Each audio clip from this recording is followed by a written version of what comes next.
प्रायोजक हैं cancer healer centre, a new beginning.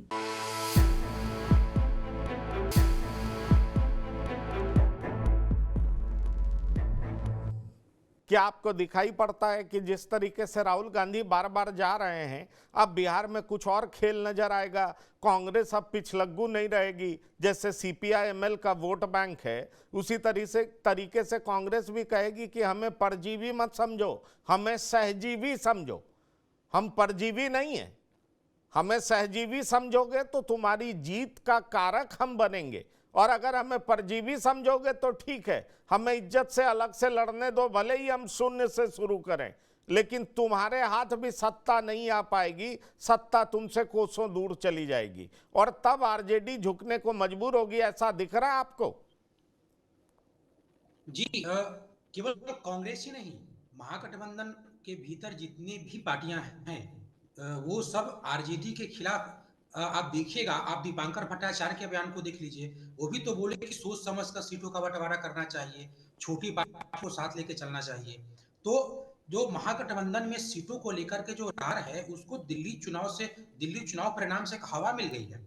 जब दीपांकर, आप देखिए कि आप बीपीएससी के मुद्दों से देख लीजिए, आरजेडी अकेले है और कांग्रेस और वामपंथी पार्टियां एक साथ प्रदर्शन कर रही है। तो सीटों की खींचतान तो बहुत पहले से है और इस परिणाम के बाद तो और भी उसको हवा मिल गई है।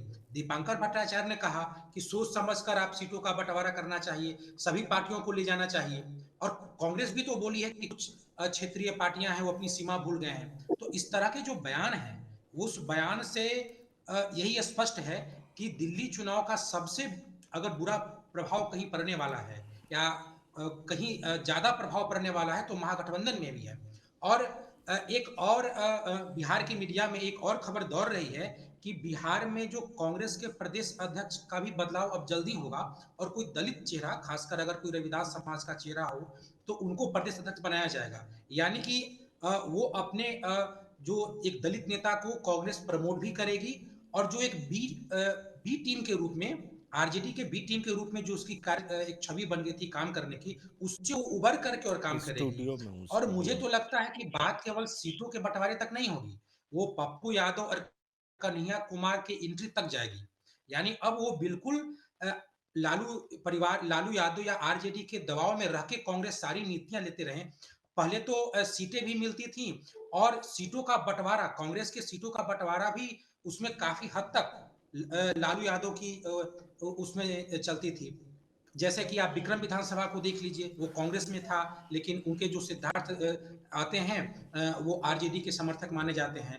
तो सीटों की संख्या और बाद में सीटों का बंटवारा सब में जो आरजेडी का चलता था, तो कांग्रेस के लिए अच्छा अवसर है। और कांग्रेस जिस ढंग में दिख रही है वो इन सबों से उबरना चाहती है और इससे बेहतर उसको अवसर भी नहीं मिलेगा उभरने का।